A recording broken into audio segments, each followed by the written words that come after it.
చప్పట్లు గిప్పట్లు కొట్టకండి. ఓం శ్రీ సాయిరామ్. మనకు ఆత్మీయ గురువులు, పూజ్యులు, గౌరవనీయులు రుద్ర పరిశీలన, పరిశోధన, ప్రవచన కర్తలైనటువంటి డాక్టర్ డిఎస్ శాస్త్రి గారిని మనం రుద్ర ప్రవచనం కొనసాగించవలసిందిగా కోరుతున్నాము. రేపు సోమవారం కాకుండా వచ్చే సోమవారం నుంచి మనం రుద్ర ప్రవచనానికి మనం నిర్ణయించుకోవడం జరిగింది. శాస్త్రి గారు ఆమోదం తెలిపినందుకు వారికి మనందరి ఏఎస్పి గ్రూప్ తరఫున, మన అధినేత దంపతుల తరఫున హృదయపూర్వక ధన్యవాదాలు తెలియజేసుకుంటూ ఈ మార్పును అందరూ గమనించవలసిందిగా కోరుతున్నాము. ఇప్పుడు శాస్త్రి గారికి స్వాగతం, సుస్వాగతం. ఓం నమో భగవతే రుద్రాయ. అందరికీ నమస్కారం. ఈ శ్యామల నవరాత్రులు మనం యాక్చువల్గా జరుపుకుంటున్నాం. ఇప్పుడు మనకి పెద్దలు చెప్పే మాట శ్రీకృష్ణో శ్యామలాదేవి, శ్రీరామో లలితాంబిక. శ్యామల లలితాదేవి సాయి సత్పరమేశ్వరి. కృష్ణుడి యొక్క విష్ణుమూర్తి యొక్క దశావతారాల్లో మొకటాయమానంగా చెప్పే అవతారాలు రామ కృష్ణ అవతారాలు. ఈ రామకృష్ణ అవతారాల యొక్క వైభవం అనేక రకాలుగా స్వామి తను కృష్ణ భక్తుండని రామభక్తుండని చెప్పిన మాటలు ఉన్నాయి. అంటే ఏమిటి అర్థం? ఆయనే నేను, నేనే ఆయన అని చెప్తున్నారు. ఈ అవతార తత్వాలన్నీ కూడా పరాశక్తి యొక్క తత్వాలు. నిరాకార నిర్గుణ పరబ్రహ్మ లేదు పరాశక్తి. ఆమె లలితా పరమేశ్వరి అంటాం, ఆమెనే రుద్ర అంటాం. లింగపరంగా చెప్పినప్పుడు లలితా పరమేశ్వరి లేకపోతే రుద్ర, ఊరికి పేర్లు మాత్రమే మార్పు తప్ప ఈ ఎంటైర్ రుద్ర వ్యాఖ్యానం ఏదైతే చేస్తున్నామో దీనికి స్త్రీలింగంగా చేసేటట్టయితే ఇది మొత్తం లలితాపరమైనటువంటి వ్యాఖ్యానం అయిపోతుంది. అందువల్లనే భగవాన్ సత్యసాయి బాబా పరంగా 100కి 100 పాళ్ళు అన్వయం కావటానికి, అబ్సల్యూట్ గా సెట్ కావడానికి కారణం అది. ఎందుకని ఆయన శివశక్తి స్వరూపుడు. అదే సోమతత్వం. సహ ఉమా సోమ శివశక్తి. సో ఈ అవతారాలు స్వీకరించేటప్పుడు ఒక్కొక్క పర్టికులర్ శక్తి ఒక పర్టికులర్ కారణం చేత ఆ శక్తి ఆ రూపాన్ని ధరిస్తుంది. దేవి సప్తశతిలో కూడా ఇదే మాట. దేవానాం కార్యసిద్ధ్యర్థం ఆవిర్భవతి సా యదా ఉత్పన్నేతి తథాలోకే సానిత్యాప్యభిహీయతే. అంటే ఒకప్పుడు ఉన్నది ఒకప్పుడు లేదు అనేది కాదు. సర్వకాల సర్వావస్థల్లో ఉన్నటువంటి ఆ నిత్య భగవత్ తత్వం, అమ్మవారి తత్వం, ఆ శక్తి తత్వం సందర్భానుసారంగా, సందర్భానురూపంతో, సందర్భయుతమైనటువంటి శక్తి సామర్థ్యాలతో అవతరించి మన మధ్యలోకి ఆ జీవశక్తి అంటే దైవశక్తి మానుష రూపంలో రావటం. సో అంటే స్వామి యొక్క మాటల్లో మనం చెప్పాలంటే చిన్మయత్వమైనటువంటి దైవతత్వాన్ని మృణ్మయత్వమైనటువంటి మానవతత్వంలోకి నిక్షేపించి తీసుకురావటం. అది చాలా అసాధారణమైనటువంటి విషయం కాబట్టి దాన్ని అవతరణ అంటాం. సాధారణంగా ఈ శరీరం, ఈ బంధాలు ఇవన్నీ ఉండవలసిన అవసరం లేదు. కానీ మన కోసం స్వామి ఆ మాదిరిగా రావటమే అవతరణ. ఈ పరంగా కృష్ణతత్వానికి ఆది శ్యామలాతత్వం అని, రామతత్వానికి ఆది లలితాతత్వం అని, ఈ రెండు తత్వాలు కలిసి భగవాన్ సత్యసాయిలో రూపుదిద్దుకున్నాయని, అందువలనే ఆయన సర్వదేవత తదతీత స్వరూపం, అదే పరబ్రహ్మతత్వంగా మనకి ఎన్నో రకాల అనుభవాలు జీవితాల్లో మనందరం చూసిన, మనకి అందరికీ ఆ అదృష్టం భగవంతుడు కలిగించారు కాబట్టి చూసాం. సో ఇవాళ కిందసారి మనం చెప్పిన ఓంకార తత్వంగా కూడా, ఫర్ ఎగ్జాంపుల్ ఇవాళ నారాయణ సూక్తం చెప్పుకున్నాం. అందులో కూడా మీరు చూడండి, ఓం అకార ఉకార మకారం అని చెప్పి మళ్ళీ అష్ట నమో నారాయణ ఏతి, ఇది 3 ఆ 8, ఆ నిశ్శబ్ద పరంగా ఈ 3 ప్లస్ ఆ 8, ఈ 11 తత్వాలు క్రమక్రమంగా ఓంకారం, అకారంతో స్టార్ట్ అయినటువంటి ఓంకారం, ఊ మా నిశ్శబ్దం దాకా ఆ 3 + 8 11 స్థాయిల్లో పోయిన స్థితిని అనుభవించేదానికి చేసే ప్రయత్నమే ఏకాదశ రుద్ర అభిషేకము. అట్లా దాన్ని మనం అన్వయం చేసుకోవచ్చు. అంటే ఇది మీరు విష్ణుమూర్తి పరంగా విశ్వం విష్ణువు అన్నారు. నిజంగా విశ్వం విష్ణువు అన్న అనుభూతి మనం పొందాలనేటట్టయితే దానికి ఉత్తమోత్తమైనటువంటి సింప్లెస్ట్ మార్గం ఏమిటి అంటే శతరుద్రీయ దర్శనం. సో శతరుద్రీయ దర్శనం అంటే అంతా రుద్ర ఏకో రుద్ర, రుద్రుడే విష్ణుమూర్తి. ఆ అనుభూతి మనం పొందేదానికి ఇంతకన్నా ప్రత్యక్షమైనటువంటి అవకాశం లేదా అనుకూలత ఇంకొక మాదిరిగా ఉండదు. కాబట్టి ఆ రుద్రతత్వమే శివశక్తి తత్వంగా వచ్చి మనకి ఆ మార్గ నిర్దేశం చేశారు అని మనం అనుకోవచ్చు. సో 9 నుంచి 12 దాకా ఉన్న మంత్రాలు మనం కంప్లీట్ చేసుకున్నాం కిందసారి.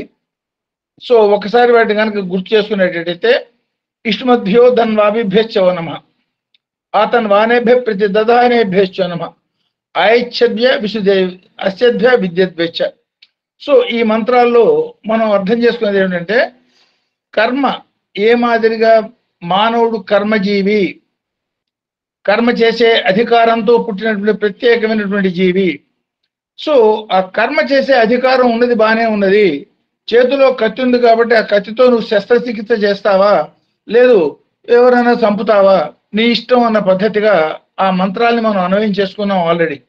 అంటే ఆ కర్మ ఫలితాన్ని సంచిత ఆగామి ప్రారబ్ధ స్థాయిల్లో అనుభవించేదానికి మనకి వచ్చి తీరుతుంది. ఆ దాన్ని తప్పుకునేదానికి ఇంకా బాణం వేయలేదు కాబట్టి శరణాగత భావంతో భగవంతుని కనుక వేడుకునేటట్టయితే కర్మని తప్పించే శక్తి కేవలం ఆయనకి మాత్రమే ఉన్నది. తప్పించడం అంటే కేవలం పక్కన పెట్టడం కాదు, నశింపజేసే శక్తి ఉన్నది. కాబట్టి ఆ భగవత్ శక్తికి మించింది లేదు. కాబట్టి ఆ పరంగా మనం సాధన చేయటం అనేది అంతరార్థం. ఇది 9, 10, 11, 12 మంత్రాలు ఊరికే కర్మ తప్పదు, నీకు దండం పెడతాను, నువ్వు కర్మ తీసేయి. కర్మ తీసేసేదానికి నువ్వేం చేస్తున్నావు, ఆ పరమైనటువంటి అన్వయాన్ని ఈ 10, 11, 12 తర్వాత రాబోయే 4 మంత్రాల్లో, అంటే ఇప్పుడు చెప్పుకోబోయే 4 మంత్రాల్లో 13 నుంచి 16 దాకా ఉన్నటువంటి 4 మంత్రాల్లో ఈ అన్వయాన్ని మనం అర్థం చేసుకోవచ్చు. పైకి వినటానికి అది చాలా అతి సాధారణమైనటువంటి, అంటే ఉబుసుపోగా చెప్పిన మాటల్లాగా ఉంటాయి ఆ మంత్రాలు పైకి చూడటానికి. ఎందుకని వాటి సాధారణమైన అర్థం కనుక చూస్తే అంతే ఉంటుంది. మనకి అంతరార్థం చూస్తేనే మనకు ఆ వివరం తెలుస్తుంది. ఆ మంత్రాలను ఒకసారి వినిపిస్తాను. ఓం నమః ఆసీనేభ్యశ్చయానేభ్యశ్చ ఓ నమః, ఓం నమః స్వపద్భ్యో జాగ్రద్భ్యశ్చ ఓ నమః, ఓం నమః తిష్టభ్యో దావద్భ్యశ్చ ఓ నమః, ఓం నమః సభాపతిభ్యశ్చ ఓ నమః. ఈ 4 మంత్రాలకి మామూలుగా కనుక అర్థం కనుక చూసేటట్టయితే, ఓ కూర్చున్న స్వామి నీకు ఆసీనేభ్య, కూర్చున్నవాడా నీకు నమస్కారం. అంటే కూర్చున్న హ్యాపీగా కూర్చున్నాడు, అది పెద్ద వయసులో కదలలేక కూర్చోవటం, లేదా చిన్న వయసులో ఉయ్యాల్లో కూర్చోవటం, ఏ మాదిరిగా కదలకుండా కూర్చున్న ఓ రుద్ర నీకో నమస్కారం. ఆసీనేభ్య. శయనేభ్య, పడుకున్నవాడా, నిద్రపోటలే, ఊరికే పడుకున్నావు, కూర్చోవటం అయిపోయింది, జస్ట్ పడుకున్నావు, మేలుకు నడుము వాల్చిన రుద్ర నీకు నమస్కారం. సో స్వపథ్య, నిద్రపోతున్నవాడా నీకు నమస్కారం. ఇంతకుముందు పడుకున్నవాడు, ఇప్పుడు నిద్రపోతున్నవాడు. జాగ్రద్భ్య, మెలుకున్నవాడా నీకు నా నమస్కారం. తిష్టద్భ్య, నుంచున్నవాడా నీకు నమస్కారం. సో దావద్భ్యశ్చ, మేల్కున్నవాడా నీకు నమస్కారం. సభాభ్య, గ్రూప్గా ఉన్నవాడా, మనమంతా ఒక సభలో ఉన్నాం, ఆ గ్రూపులో ఉన్నవాడా నీకు నమస్కారం. సభాపతిభ్య, ఈ సభ మొత్తానికి అధికారిగా, మొత్తానికి విశ్వమేళ సభకి అధికారిగా ఉన్నవాడా నీకు నమస్కారం. మామూలు అర్థం ఇంతకన్నా ఏమీ లేదు ఇందులో. కూర్చున్న వాడికి నమస్కారం, పడుకున్న వాడికి నమస్కారం, నిద్రపోతున్న వాడికి నమస్కారం, మెలకుగా ఉన్నవాడికి నమస్కారం, నుంచున్న వాడికి నమస్కారం, మేల్కొన్న వాడికి నమస్కారం, గ్రూపులో ఉన్నవాడికి నమస్కారం, గ్రూప్ అధికారికి నమస్కారం. దీన్ని ఒక మంత్రంగా చెప్పాలా యాక్చువల్గా, కానీ దీన్ని మంత్రంగా చెప్పారు, అది కూడా మహామంత్రాలుగా చెప్పారు. అది రుద్ర మంత్రాల్లో భగవంతుడి యొక్క ప్రత్యేకమైనటువంటి రహస్యనామాలుగా చెప్పారు. అంటే అంత తేలిగ్గా వాటిని మనం తీసుకుని చులకనగా చూసే అవకాశం లేనివి అనే ముందు అర్థం చేసుకోవాలి. అంటే దీనిలో ఈ మొత్తం మంత్రాల యొక్క సారం కనుక మనం ఒకసారి కనుక ఆలోచించేటైతే, మంత్రం యొక్క సాధారణమైన అర్థం తీసుకునేటట్టయితే, హే భగవాన్ రుద్ర, అనేక స్థాయిల్లో మేమంతా ఉన్న విశ్వం అంతా ఉన్నది.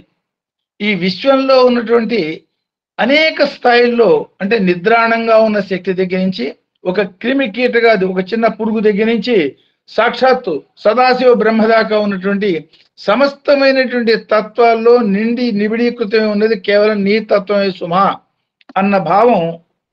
అంటే నిర్గుణ పరబ్రహ్మ, నిరాకార నిర్గుణ పరబ్రహ్మ ఏదైతే శ్యామలాదేవి లలితాదేవి అని నిరాకార పరాశక్తిగా ఏదైతే చెప్పామో, ఆ పరతత్వానికి ఆ పరతత్వం యొక్క వెలుగే అనేక రూపాల్లో అనేక జీవుల్లో జీవ నిర్జీవ అని మనం అనుకుంటున్నాం, కానీ అది నిర్జీవం కాదు.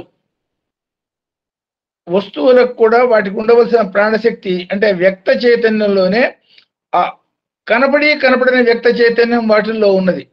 మనకి కనపట్టలేదు కాబట్టి ఇనార్గానిక్ అనుకుంటాం, ఆర్గానిక్ ఇనార్గానిక్ అంటాం. ఇనార్గానిక్ అనే మాట తప్పు. స్వామి బ్యూటిఫుల్ గా ఒక కరెక్షన్ చేశారు. అసతోమ సద్గమయ, సమతోమ అసతోమ తమసోమ నిర్గమయ. దానిలో ఆయన చెప్పింది అసత్ నుంచి సత్ అని అనుకుంటున్నారు, అసత్ అనేది లేదు, అర్ధ సత్యం నుంచి పూర్ణ సత్యానికి ప్రయాణము అన్నారు. అసత్ అనే మాటే లేదు, అంటే సత్ కాంతి విశ్వంలో లేదు. ఎందుకని? ఇది భగవంతుడి యొక్క సృష్టి కాబట్టి ఇదంతా సత్స్వరూపమే. ఈ సత్స్వరూపం స్థాయి భేదాలుగా అర్ధ సత్యం నుంచి పూర్ణ సత్యానికి పోయే ప్రయత్నంగా దీన్ని అర్థం చేసుకోండి. అసతోమ సద్గమయ అనే మనం చెప్తాం. ఈ అసతోమ అని అర్ధ సత్యం నుంచి పూర్ణ సత్యం అనే మాట చెప్పింది కేవలం భగవాన్ సత్యసాయి మాత్రమే. అంటే ఎంత నిశితంగా, ఎంత సూక్ష్మంగా, ఎంత సున్నితంగా ఆయన భావాలు ఉంటాయో చూడండి. ఇది లౌకికంగా మనకు కనిపించే లోకా సమస్త సుఖినో భవంతు, దాన్ని సమస్త లోకా సుఖినో భవంతుగా చేశారు. చూడటానికి అందులో ఏమీ తేడా లేదు, ఏమి మార్పు ఏమీ లేదు. సంస్కృత శబ్దంలో లోకా సమస్త అన్న సమస్త లోక అన్న ఒకటే. కానీ మన భావనలో ఉన్నటువంటి ఒక చిన్న కనపడకుండా ఉన్న ఒక అడ్డుని, ఒక కామాని తొలగించి అనేక కోటి బ్రహ్మాండ జనని, ఎన్ని కోట్ల అండాలు ఉన్నాయో ఎన్ని కోట్లు ఉన్నాయో మనకు తెలియదు, ఆ అన్నిట్లో ఉన్నటువంటి జీవ చైతన్యం మొత్తానికి నువ్వే ప్రభు, ఇవన్నీ శాంతిగా ఉండాలి అన్న భావం పట్టుకొచ్చిన విధంగానే అసత్ అనేది లేనే లేదు. ఉన్నదేమిటి? భగవంతుడి యొక్క సత్స్వరూపమే అనేక రకాల స్థాయిల్లో ఉన్నది. ఒకటి 0.0000001 ఉండొచ్చు, ఇంకోటి 99.99999 ఉండొచ్చు. కానీ అసత్ నుంచి సత్ కాకుండా అర్ధసత్ నుంచి సత్ అనే మాట చెప్పడం అనేది చూడటానికి చాలా సింపుల్ గా ఉన్నది.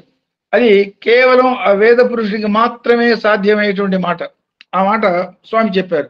అట్లా దీన్ని కనుక మనం అర్థం చేసుకునేటట్టయితే ఈ 8 రకాల రుద్రతత్వాలు కూడా, అంటే కూర్చున్నా, పడుకున్నా, నిద్రపోతున్నా, మెలకుతో ఉన్నా, నుంచున్నా, మేల్కొన్నా, సభలో ఉన్న, సభాపతిగా ఉన్న, మొత్తం ఈ 8 తత్వాల్ని ఒక క్రమ పద్ధతిలో కనుక చూసేటట్టయితే 8 తత్వాలు చెప్పబడ్డాయి.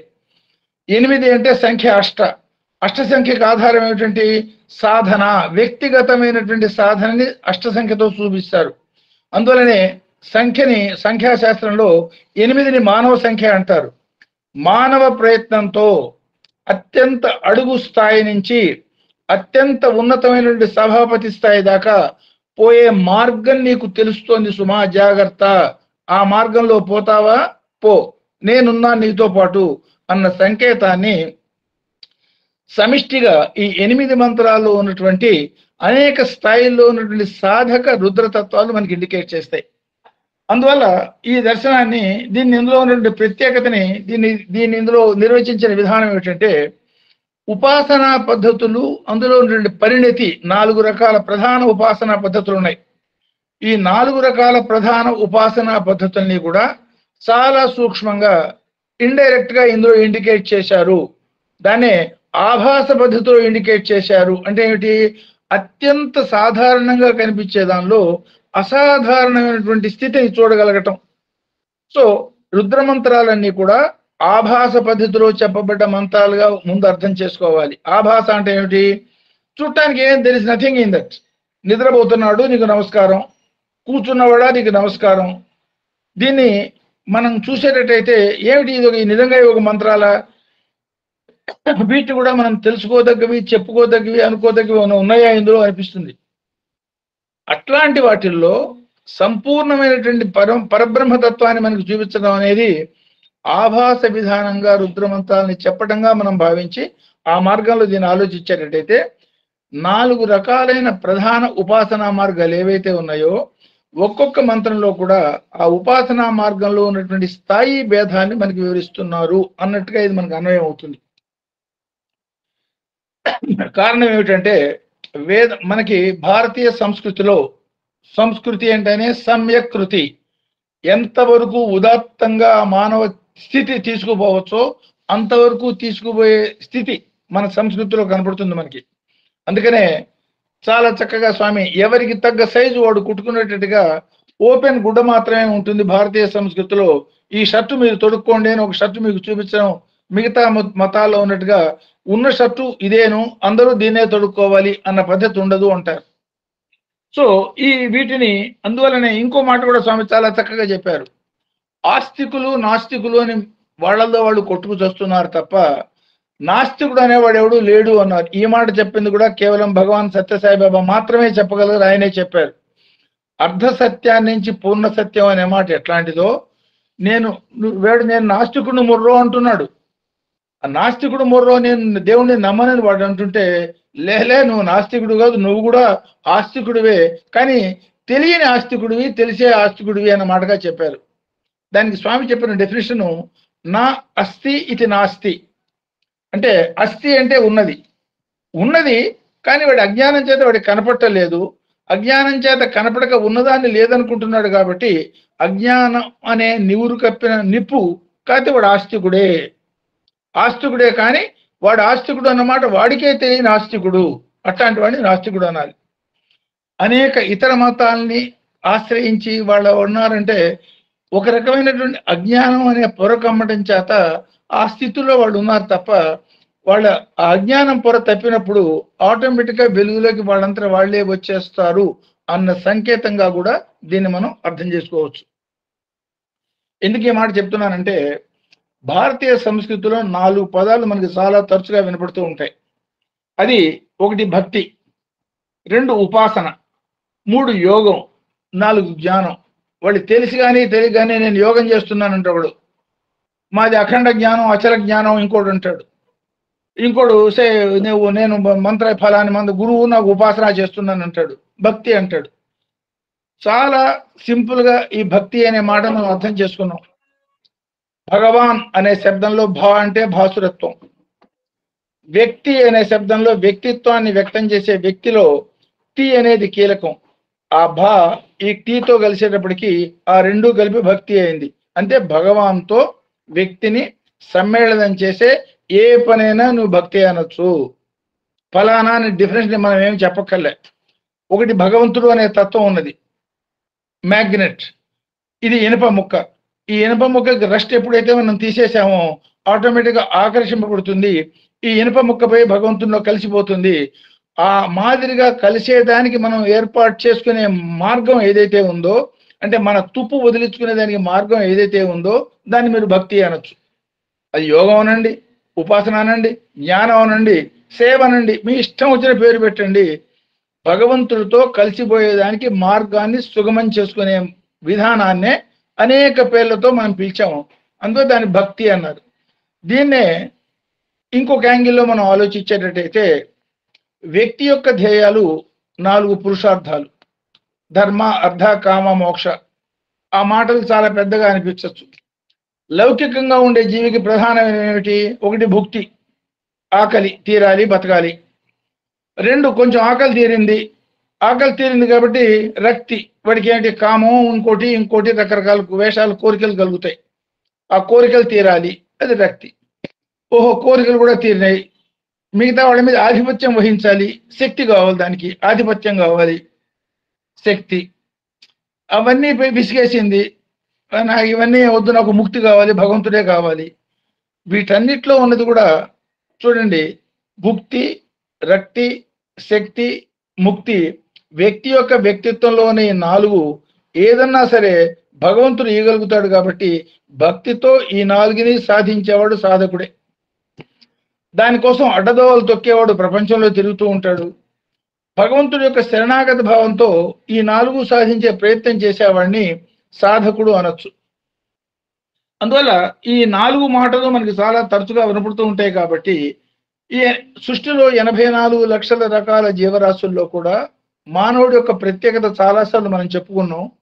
ఈ ప్రత్యేకమైనటువంటి స్థితిలో ఉన్నటువంటి మానవుడు సంపూర్ణమైనటువంటి పంచీకరణతో పంచతత్వాలతో 5 అనేది పంచీకరణతో పుట్టిన వాళ్ళే పంచబ్రహ్మలు, లోవర్ లెవెల్ పంచీకరణతో పుట్టిన వాళ్ళు పంచభూతాలు, ఈ పంచభూతాల యొక్క సమ్మేళనతో పుట్టిన వాళ్ళు 84 లక్షల రకాల జీవరాశులు. ఈ 84 లక్షల రకాల జీవరాశుల్లో పరిణితి పొంది సంపూర్ణమైనటువంటి పంచీకరణ తత్వాన్ని వ్యక్తం చేసినటువంటి ప్రప్రథమ జీవి మానవుడు. అందువలనే పంచాంగుళీయుత అంటాను. చెయ్యే కాదు సుమా, ఆ చేతిలో 5 వేళ్ళు చాలా స్పష్టంగా క్లియర్ కట్ గా దేని పని దాన్ని చేయగలిగినటువంటి విధానంగా ఒక్కొక్క దానికి ఒక్కొక్క నిర్దిష్టమైనటువంటి నామంతో ఉన్నటువంటి జీవి కేవలం మానవుడు మాత్రమే. పరబ్రహ్మలు నుంచి వచ్చినటువంటి మొట్టమొదటి 5 పంచబ్రహ్మలు కూడా కర్మాధికారం కలవాళ్ళు, వాళ్ళు కర్మ చేస్తారు. పంచభూతాలు కర్మాధికారం లేని వాళ్ళు, పంచకృత్యాలు వాళ్ళు చేస్తారు. ఈ పంచభూతాలు వాటి సమ్మేళనంతో ప్రపంచం అంతా ఏర్పడింది. తర్వాత 84 లక్షల రకాల జీవరాశులు. అందులో మానవుడికి తప్ప ఇంకా ఏ జీవికి కూడా కర్మ అధికారం లేదు. సో కర్మాధికారం లేదు కాబట్టి ఎవల్యూషనరీ ప్రోగ్రెస్ లో ముందుకే పోతారు వాళ్ళంతా. మానవుడు మాత్రమే లైక్ ఏ సైక్లింగ్ పర్సన్, ముందుకు పో బ్యాలెన్స్ అవుతుంది, వెనక్కి పో బ్యాలెన్స్ అవుతుంది, స్టాటిక్ గా ఉంటే పడిపోతావు. సో మంచి కర్మన్నా చేయాలి, చెడ్డ కర్మన్నా చేయాలి.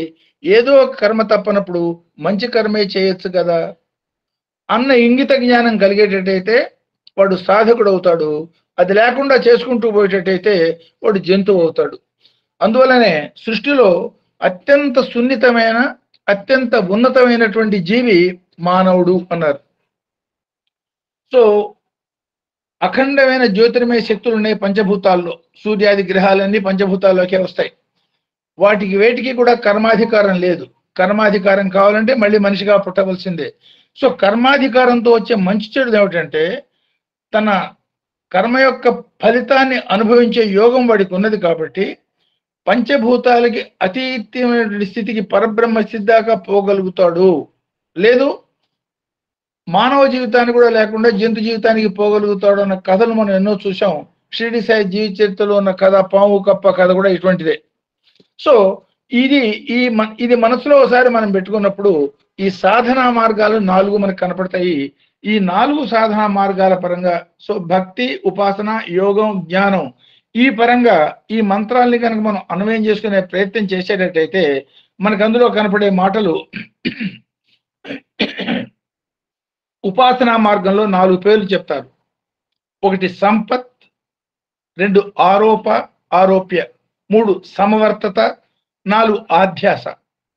ఈ సంపత్, ఆరోప, సమవర్త, ఆధ్యాస అన్నప్పుడు వీటి యొక్క అర్థాలు ఏమిటంటే దాని వివరంగా మళ్ళీ మనం చెప్పుకుందాం. అంటే ఈ 4 స్థాయిల్లో వీళ్ళ యొక్క ఉపాసనా మార్గాలు ఉంటాయి. అంటే ప్రాథమిక స్థాయి దగ్గర నుంచి పరిణితి పొందిన ఉన్నత స్థాయి ఉపాసన దాకా ఓ మంత్రం ఇచ్చారు, ఆ మంత్రం ఉపాసన చేసుకుంటూ ఉన్నాం, అది ప్రాథమిక స్థాయి. ఆ మంత్రాధిష్టాన దేవత ప్రత్యక్షమై తను ఆ మంత్రాధిష్టాన దేవత ఒకటే అన్న స్థితి వచ్చింది, అది ఆధ్యాస. అంటే ఈ స్థితి నుంచి ఆ స్థితి దాకా 4 మెట్ల మీద 4 మెట్లుగా ఈ ఉపాసనా మార్గంలో ఈ 4 పేర్లు చెప్తారు. సంపత్, ఆరోప, సమవర్త, ఆధ్యాస. దీన్నే భక్తి మార్గంలో మనం చెప్పేటట్టయితే సాలోక్య. భగవంతుడు ఏ లోకంలో ఉన్నాడో మనం కూడా అదే లోకంలో ఉండటం. సత్యసాయి బాబా మన లోకంలోకి వచ్చారు కాబట్టి సాలోక్య స్థితి మనందరికీ దొరికిపోయింది. దెన్ సామీప్య, ఆయన మనకి దగ్గరికి వచ్చాము చూసాం కాబట్టి ఆ సామీప్య స్థితి కూడా మనకి లభ్యమైంది. సారూప్య, ఆయన సేవలో మనం ప్రవేశించి ఆ సేవదలుగా మారి నీ పనులు నువ్వు చెప్పిన పనులు మేము చేస్తామని మనస్ఫూర్తిగా త్రికరణ శుద్ధిగా ఆయన చెప్పిన మార్గంలో చేసేటట్టయితే వాడికి సారూప్య స్థితి కూడా వచ్చేసినట్టే. ఈ మిగిలింది ఐక్య. సో సామీప్య, సారూప్య, సామీప్య, సాలోక్య, సామీప్య, సారూప్య, ఐక్య, ఈ 4 స్థాయిల్ని కూడా ఆ పైన చెప్పిన సంపత్, ఆరోప, సంవర్త, ఆధ్యాసకి సమన్వయం చేసుకోవచ్చు. అంటే ఆ మార్గంలో పేర్లు అవి, ఈ మార్గంలో పేర్లు ఇవి. సపోజ్ ఇంకోటి కూడా నేను యోగ మార్గంలో ఉంటాను, నాకు ఇవి ఎట్లా అప్లై అవుతాయి అనొచ్చు. యోగ మార్గంలో కూడా వాడు కళ్ళు మూసుకొని ధ్యానం చేస్తాడు. ఏమిటి కనపడాలి వాడికి? జ్యోతి కనపడాలి.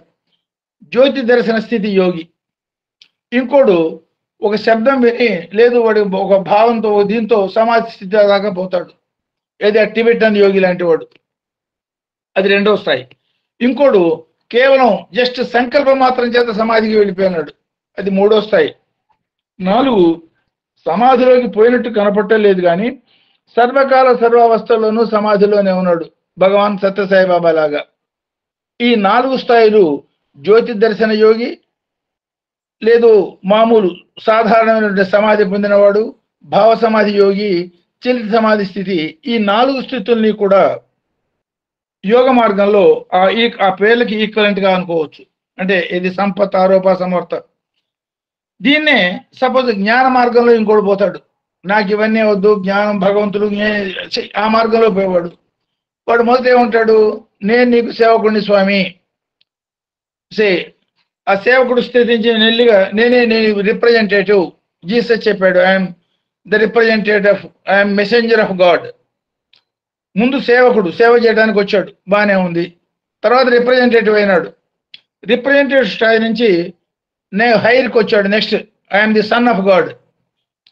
ఆ స్తుత స్థాయి నుంచి నేనే భగవంతుడు, అహం బ్రహ్మస్మిన్. ఈ 4 స్థాయిల్ని కూడా జ్ఞాన మార్గంలో అన్వయం చేసుకోవచ్చు. అంటే 4 పేర్లు మాత్రం ఏదో ఒక మార్గంలో, పదీనాం పతి అనే మంత్రం 2వ అనువాకంలో చూసాం మనం. ఎన్నో రకాల మార్గాలు మనకు భగవంతుడు ఉపదేశించున్నాడు, చెప్పున్నాయి. ఎవరెవరు వాళ్ళ జన్మాంతర సంస్కారాన్ని బట్టి ఏ మార్గం వైపు మొగ్గు చూపిస్తారో మనకు తెలియదు. ఏ మార్గంలో ఎవరు ప్రయాణం చేసినా కూడా సమస్తమైనటువంటి మార్గాలకి ఎండ్లో అనుభవించవలసిన ఏకైక దర్శన స్థితి, జ్యోతిర్మయ స్థితి, ఆ నిరాకార పరతత్వమైనటువంటి రుద్ర పరబ్రహ్మ శివశక్తి స్వరూపమే అని మనం అనుకున్నప్పుడు, భక్తి మార్గంలో పోతున్నప్పుడు సామీప్య, సారూప్య, జ్ఞాన మార్గంలో పోతున్నప్పుడు కింకర, దూత, ఎక్సెట్రా, సుత అండ్ దెన్ స్వయం, లేదు ఉపాసన మార్గంలో పోతే సంపత్, ఆరోప, సమర్థ, ఆధ్యాస. సో ఈ మాదిరి పేర్లు మాత్రమే మారుతాయి తప్ప వాడు పొందే అనుభూతి మాత్రం ఒకటేను అన్న మాటల్ని, అన్న సంకేతాన్ని ఈ 4 మంత్రాల్లో ఉన్నటువంటి 8 స్థాయిలు కూడా ఈ 4 సాధనా స్థితుల కింద మనం అన్వయం చేసుకుని చెప్పుకోవచ్చు. సో సంపత్ స్థాయి అంటే అతి సాధారణమైన మొట్టమొదటి స్టార్టింగ్ స్టేట్ అనుకోవచ్చు. అంటే ఈ ప్రాథమిక దశలో వాడికి భగవంతుడికి చాలా ఇష్టమైన రూపం, నా భగవంతుడికి రత్నాలు, వజ్రాలు, వైఢూర్యాలు చాలా ఇష్టం, రకరకాలుగా అలంకరణ, వాటి మీదనే ధ్యేసం. అంటే ఏమిటి, ఏదో ఒక రూపంలో ఇది చిన్న పిల్లలకి లాలించి పాలించి ఇవన్నీ రూప ధ్యానం చేస్తూ సాక్షాత్తు భగవంతుణ్ణి ఇంట్లో పిల్లవాడిగా చూసినట్టు యశోద ఒక మాదిరి, అర్జునుడు ఇంకొక మాదిరి, అట్లా అనేక స్థాయిల్లో తన సొంతం అనుకున్నటువంటి భావనగా ప్రయత్నం చేయటం దాన్ని సంపత్ స్థాయి అనొచ్చు. అంటే వాళ్ళకి ఏదో గురువు గారు చెప్పిన మార్గం ఏదో ఉంటుంది, ఆ మార్గంలో ప్రయాణం చేస్తూ నిష్టగా ఆ టైంకి ఆ కార్యక్రమాలు చేసుకుంటూ సో నెక్స్ట్ స్టేజ్కి వచ్చేటప్పటికి, ఆరోపణకు వచ్చేటప్పటికి విశ్వాసం చాలా దృఢంగా ఉంటుంది. సర్వకాల సర్వావస్థల్లో అందరి గురించి హితమైన ఆలోచనలు, అంటే తనకి జరిగిన వాటన్నింటినీ కూడా భగవత్పరంగా అన్వయం చేసుకునే స్థితి. ఇదేదో నేను చేశాను, నాకు ఇది వచ్చింది, ఫలానా వాడు నాకు ఎప్పుడైతే తప్పు చేశాడు నేను వాడిని, అది తగ్గిపోయి, అంటే ఏమన్నమాట, ప్రపంచానికి కొంత, అంటే ప్రపంచంలోకి భగవంతుడిని లాక్కురావటం, మనం ప్రపంచంలోంచి కొంచెం దూరంగా పోవటం. అంటే భగవంతుడి నుంచే ప్రపంచం వచ్చింది కరెక్టే, కానీ ప్రపంచం మోహాత్మకం కాబట్టి బంధిస్తుంది. భగవంతుడు చిన్మయ స్వరూపం, జ్ఞాన స్వరూపం కాబట్టి విడుదల చేస్తాడు అనేది మనకి తెలిసినా సరే, మనం మన ఇష్టమైనవన్నీ కూడా ప్రపంచంలో ఉన్నాయి కాబట్టి భగవంతుణ్ణి మన స్థాయికి పట్టుకొచ్చి ఆరాధిస్తూ ఉంటాం. ఆయనకి నీళ్లు పోయటం, ఆయనకి నిద్రపుచ్చడం, ఆయనకి జోలపాటం, ఇవన్నీ రకరకాల పనులు మనం చేసేవన్నీ కూడా మన యొక్క ప్రేమని ఒక రూపం ఉన్నటువంటి భగవంతుడి మీద వ్యక్తం ఏ మాదిరిగా చేస్తామో ఆ మాదిరిగా చేసే స్థితి నుంచి రెండో స్థాయికి వచ్చేటప్పటికి ప్రపంచం నుంచి వాడు కొంచెం దూరం అయి భగవంతుడికి దగ్గరయ్యి భగవంత్ కరుణ మూలంగానే ఆయన సంకల్పం మూలంగానే ఇవన్నీ జరుగుతున్నాయి అనే భావానికి రావటం రెండో స్థాయి. మూడుకు వచ్చేటప్పటికి సమర్థ స్థితికి వచ్చేటప్పటికి ఇంకా చాలా బలమైనటువంటి విశ్వాసం వచ్చి, సో భగవంతుడు ఈ మాదిరిగా చెప్పాడు, ఇది నేను చేయటమే నా కర్తవ్యం అన్న స్థాయి వస్తుంది. అంటే భగవంతుడి యొక్క సూచనలు తను పొందటం, ఆ మాదిరిగా చేయటం అనే స్థాయికి వస్తుంది. అది మూడో స్థాయి. ఆధ్యాసకు వచ్చేటప్పటికి ఆ ఉదాత్తమైనటువంటి స్థితితో కేవలం శివ సంకల్పానుసారంగా తను జరిగే కార్యక్రమాలన్నీ చేసుకుంటూ పోయే స్థితి. ఈ 4 మెట్లు సాధనలో ఈ 4 మెట్లుగా ఈ మంత్రాల్ని మనం అన్వయం చేసుకోవచ్చు. సో దీన్నే సపోజ్ భక్తి మార్గంలో అన్వయం చేసుకున్నా సరే సేమ్ ఇవే మాదిరిగా అన్వయం అవుతాయి. సాలోక్య, ఆయన భగవంతుడు నేను ఒకటేను, ఆయన చెప్పిన ఆయనకి నేను కింకరుని కామ్గా మనం చేసేది ఈ అంటే భగవంతుడిని మనతో పాటు మన లోకానికి తెచ్చుకోవటం. రెండో స్థాయికి వచ్చేటప్పటికి భగవంతుడు భగవంతుడే, ఆయన కిందకి దిగి వచ్చింది మన పైకెత్తేదానికి అన్న భావంతో ఉండటం. మూడో స్థితికి వచ్చేటప్పటికి నో భగవంతుడు ఎక్కడ, ఇవన్నీ ప్రపంచం చాలా అల్పాతి అల్పం, నేను దీనిలో నుంచి దానికి పోవాలి అన్న స్థితి. చివరికి నేనే భగవంతుడు అన్న స్థితి. అట్లా మార్గం ఏదైనా సరే ఈ స్థాయి భేదాలు మాత్రం 4. ఈ 4 మెట్లలో మొదటి మెట్టు, రెండో మెట్టు, మూడో మెట్టు, 4వ మెట్టునే ఈ 4 మంత్రాల్లో సూచించారు అన్నది మనం అన్వయం చేసుకోవచ్చు. ఇది కనుక ఈ మాదిరిగా అన్వయం చేసుకోవటం ఏమవుతుందంటే వెనక చెప్పినటువంటి అనేక కర్మలు, ఎటువంటి సంచిత ఆగామి ప్రారబ్ధ కర్మలు ఏవైనా సరే వాటి నుంచి మనం తప్పుకోవాలనేటట్టయితే భగవంతుడి యొక్క శరణాగతి మార్గంలో దాన్ని మనం వదిలించుకోవచ్చు. అంటే ఒక మార్గం మనకు ఒక మాట మనకేం చెప్తారు, కర్మ అనేది ఎవడికి తప్పదు, భగవంతుడికి కర్మ తప్పనప్పుడు నీకు కర్మ తప్పుతుందని ఎట్లా అనుకుంటున్నావు, కాబట్టి కర్మ అనుభవించే తీరాలి అన్నప్పుడు భగవంతుని ప్రార్థన చేస్తే ఎంత, చేయకపోతే ఎంత.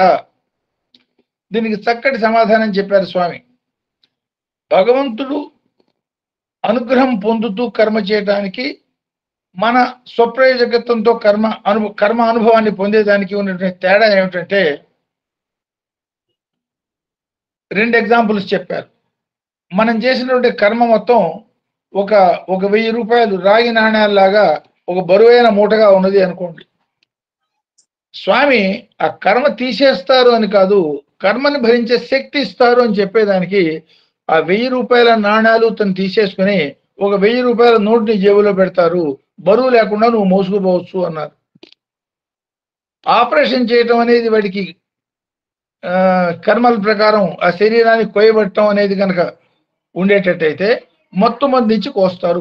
కోయటమే కానీ మొత్తం మంది ఇచ్చి కోయటం మూలంగా ఆ బాధపడికి తెలియకుండా ఆ కోత అనే కార్యక్రమం పూర్తయిపోతుంది. ఆ మాదిరిగా భగవంతుడి యొక్క సహకారంతో కర్మ అనుభవానికి, భగవంతుడి యొక్క సహకారం అనుగ్రహం లేకుండా కర్మ అనుభవానికి హస్తిమసికాంతరం తేడా ఉంటుంది. సో ఇది అర్థం చేసుకున్నప్పుడు భగవద్భక్తితో ఆయన యొక్క అనుగ్రహంతో మన కర్మల యొక్క బారి నుంచి, అంటే కర్మ యొక్క ఫలాల అనుభవం నుంచి తప్పుకునేదానికి ప్రయత్నం చేసేవాడు విజ్ఞుడు అవుతాడు. ఆ మార్గంలో మొదలుపెట్టడం అనేది మొదలుపెట్టే తీరాలి. మొదలుపెట్టి ఒక పర్టికులర్ స్థాయి దాకా మనిషి పోయినప్పుడు షడ్భావం, మానవయత్నం, సప్తమం, దైవకృతం అనే మాట మనం అనుకున్నాం చాలాసార్లు. ఈ సాధనలో ఒక పర్టికులర్ స్థాయికి వచ్చేటప్పటికి ఆటోమేటిక్గా భగవంతుడు వాడిని తీసేసుకుంటాడు. ఈ పరంగా భగవాన్ సత్యసాయిబాబా మాట మనం గుర్తు చేసుకునేది, 1 అడుగు నువ్వు నా వైపు వేస్తే 100 అడుగులు నేను నీకు దగ్గర అవుతాను. ఇంతవరకు ఏ అవతారం, ఈ కృష్ణ రామ అవతారాలు ఏవి కూడా ఈ మాదిరి ప్రామిస్ ఇచ్చిన అవతారం, షిరిడి అవతారం కూడా ఈ ప్రామిస్ ఇవ్వలే. అంటే కించిత్ ప్రయత్నం చేసినా సరే అఖండమైనటువంటి ఫలాన్ని ఇస్తాను అన్నటువంటి అభయం ఇచ్చినట్టు అవతారం ఇది. కాబట్టి అందువల్ల ప్రయత్నం చేయటం మానవ లక్షణం. ఆ మొదటి అడుగు మాత్రం నువ్వే వెయ్యాలి అంతేగాని ఆ ఒకడుగు తగ్గించి 99 నువ్వు దగ్గర అంటే రాను అనే సంకేతం కూడా అందులో ఉన్నది. కాబట్టి ఆ మొదటి అడుగు వేసే బాధ్యత మందే కాబట్టి ఎవరెవరు ఏ స్థాయిలో ఉన్నా పర్వాలేదు, ఆ స్థాయి నుంచి నెక్స్ట్ స్థాయికి పోయేదానికి మనం ప్రయత్నం చేస్తున్నప్పుడు భగవంతుడి యొక్క సహకారం 100కి 100 పాళ్ళు ఉంటుందన్న భావంతో మనం ఈ సాధన క్రమంలో ముందుకు పోవటమే ఇందులో ప్రధానమైనటువంటి ధ్యేయం. సో ఇక్కడ దీన్ని ఆపుకుందాము. నెక్స్ట్ దానిలో ఆ మిగతావి దీన్ని అన్వయం చేసుకోవాలి. ఇది మానవుడి యొక్క స్థాయిల్ని బట్టి, మానవుడిలో ఉన్నటువంటి స్థాయిలు 5 స్థాయిలు ఉన్నాయి. వాడి యొక్క చిత్త స్థాయిలు, ఇది సో జంతు స్థాయి దగ్గర నుంచి పైశాచిక స్థాయి దాకా, ఆ స్థాయిల ప్రకారంగా వీటిని ఎట్లా చేసుకోవాలనేది నెక్స్ట్ సోమవారం చెప్పుకుందాం. నమస్కారం, అందరికీ నమస్కారం. Any questions, doubt that you can raise now. ఇందాక మీరు జనరల్ గా ఎవరైనా చెప్పేది ఇదే సార్, అసత్తు నుంచి చీకటిలోంచి వెలుగులోకి, అసత్తులోంచి అసతోమ సద్గమయ. అక్కడ స్వామి ఒక సందర్భంలో బ్యూటిఫుల్ ఎంత బాగా చెప్పారంటే, అర్థాన్ని పూర్ణ అనడానికి స్వామి మీరు భగవంతుడేనా అంటే, నేను భగవంతుడు అనేది అర్ధసత్యము, ఆఫ్టర్ నీవు భగవంతుడు అనేది పూర్ణ సత్యము. ఇప్పుడు అసత్తు నుంచి సత్తు వేరు, అర్ధా నుంచి పూర్ణతత్వానికి. ఎగ్జాక్ట్లీ. అసత్తనే అది ఆ మాట ఎవడు చెప్పలేరండి దాన్ని. ఎంత గొప్ప వేద పండితుడు నోట పెడితే మాట రాదు, అది చెప్పలేరు. కేవలం భగవంతుడు మాత్రమే చూడటానికి చాలా సింపుల్ గా ఉన్నది, ఏమీ లేనట్టుంటుంది అందులో. మీరు అన్నారు ఇప్పుడు my life is my message, ఆయన హైదరాబాద్ డీన్ సుబ్రహ్మణ్య శర్మ శాస్త్రి గారు ఎవరు అనగలరండి my life is my message? కేవలం అవతార తత్వం మాత్రమే అనగలరు. ఒకసారి శ్రీరాంపూర్ లో ఇదే టాపిక్ మీద my life is my message అంటూ ఎంత అద్భుతంగా, అంటే నేను అప్పుడు initial stage in of organization లో 90s ప్రాంతంలో సార్, ఎవరు అనగలరు నా జీవితమే నా సందేశం అని? ఎవరికి డేర్ ఉంది? ఉత్తగా అనలేదు, 24 రకాలు చూపించాడు. ఇన్ని చేశానయ్యా, ఇన్ని చేశాను కనుక my life is my message. అంతేకాదు, అందులో ఇంకొక ఉదాత్తమైన భావం ఇంకోటి ఉందండి. ఒక సందర్భంలో 2వ అనువాకంలో ఎప్పుడో మనం చెప్పుకున్నాం, ధర్మరాజుని పిల్లలందరినీ ద్రోణాచార్యుడు అసత్యం వద ధర్మంచర ఉన్నటువంటి వేద భాగాన్ని ఎక్స్ప్లెయిన్ చేయమంటాడు. ఆ సత్యం వద ధర్మంచర అది అప్లై చేయమంటే, అన్నిట్లో ఎప్పుడు వేదంలో ఫస్ట్ ఉండే ధర్మరాజు అంతవరకు చెప్పేసి 2 మాటలు అనడు. ఇతను ఎందుకనలేదో ద్రోణాచార్యుడికి తెలుసు. అయినా సరే మిగతా అందరూ చెప్పేస్తారు, వేరే వాళ్ళు చెప్తారు కానీ ఇతను మాత్రం ఉండు. నువ్వు ఎందుకనలేదు అడిగితే అతి కష్టం మీద సత్యం వద చెప్తాడు, ధర్మంచర చెప్పడు. ఎందుకు నువ్వు చెప్పలేదు అని అడుగుతాడు. అతను చెప్పిన సమాధానం చూడండి, ధర్మం అనేది ఆచరించవలసింది తప్ప చెప్పవలసింది కాదు. అది మనిషి చేసిన తర్వాతనే అది ధర్మం అవుతుందో అధర్మం అవుతుందో తెలుస్తుంది తప్ప ముందుగా ఏది ధర్మం అవుతుందో నేను చెప్పలేను. కేవలం ఒక భగవంతుడు మాత్రమే నేను ఏది చేస్తే అదే ధర్మం అని చెప్పగలుగుతాడు. My life is my message అనటంలో నేను ఏం చేస్తే అదే ధర్మం అన్న మాట వేదపరంగా దీనిదే. My life is my message అన్వయం చేసుకుంటే, నేను ఏం చేస్తానో ఏం చేస్తున్నానో అదే ధర్మం సుమా అని చెప్పినటువంటి ఆ పరబ్రహ్మ శాస్త్రంగా అనిపిస్తుంది మనకు ఆ మాట. లౌకికంగా చూడటానికి ఏముంది, పాపం ఆయన ఏం చేశాడో అదే, కాబట్టి ఆయన జీవితాన్ని మనం no, it is not that simple, it is much more than that. ఆయన నేను పరబ్రహ్మని, నేను ఏం చెప్తే అదే ధర్మము, నేను చేసిందే ధర్మము అని చెప్పగలిగినటువంటి ఏకైక మానవ రూపాన్ని మనం దర్శించాం. అంటే సాక్షాత్ పరబ్రహ్మను మనం దర్శించాం. అట్లా దీన్ని అన్వయం చేసుకోవచ్చు. సత్యం చెప్పడం కాదు, నేను చెప్పింది సత్యము, చేసింది ధర్మం ఎవరు అనగలరండి? కేవలం భగవంతుడే, no one else.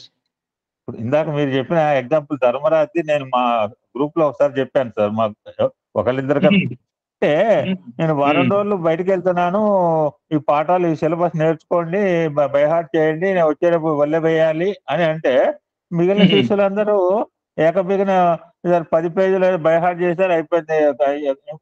Composition imposition ఏదో చేశారు.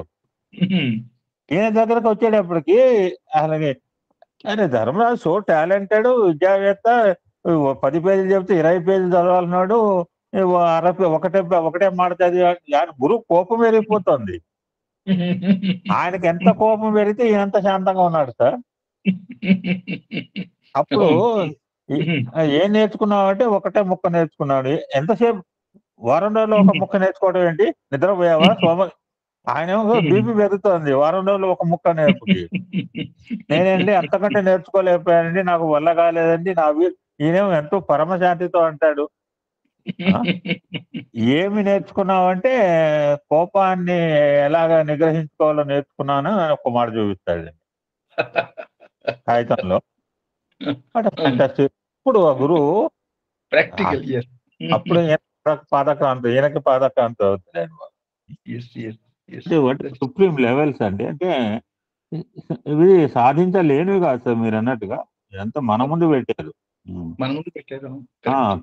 కత్తిలాగా వాడుకుంటావా, తలకాయలు చేయడానికి వాడుకుంటావా, శస్త్రచికిత్స చేసి లోకహితంగానా లేకపోతే అద్భుతమైన అవతారమూర్తి కాలంలో మనం ఉండగలిగాము సార్. మాట ఎవరు అనలేరు. అది ఎంత చాలా నాకు బాగా గుర్తు కొన్ని మాటలు. అంటే అది ఇది పాజిబుల్. నాకు ఏ లక్ష్మీనారాయణ గారు అంటారు సార్, అంటే రాముడు అనుకుంటే రామావతారం మే కమ్ అగైన్. కృష్ణ థింగ్స్ కృష్ణావతారం వచ్చే అవకాశం ఉందట. అవును. బట్ సాయి అవతారం మరలా మనం వీళ్ళేదో నేను అది ఇది అని.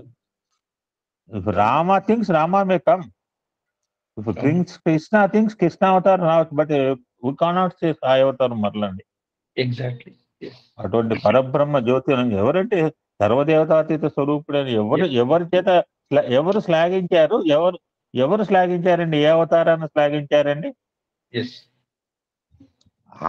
ఆయన స్వదస్థితితో మార్చడం ఎంత మరండి. ఆయన అన్ఇమాజినబుల్. లేదండి ఇవాళ ఉన్నటువంటి స్థితి కేవలం పరబ్రహ్మ మాత్రమే వచ్చి యుగాన్ని మార్చగలుగుతాడు అన్న స్థితి కాబట్టి ఆయన వచ్చాడండి. యుగ సంధి ఇది మామూలు స్థితి కాదు ఇది.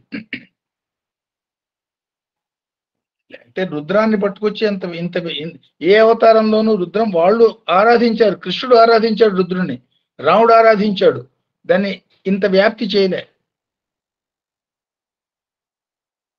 ఇది అనూహ్యం. సరే రండి, ఎవరైనా సార్ చెప్పిన విషయాల మీద మాట్లాడండి. Any question you are welcome.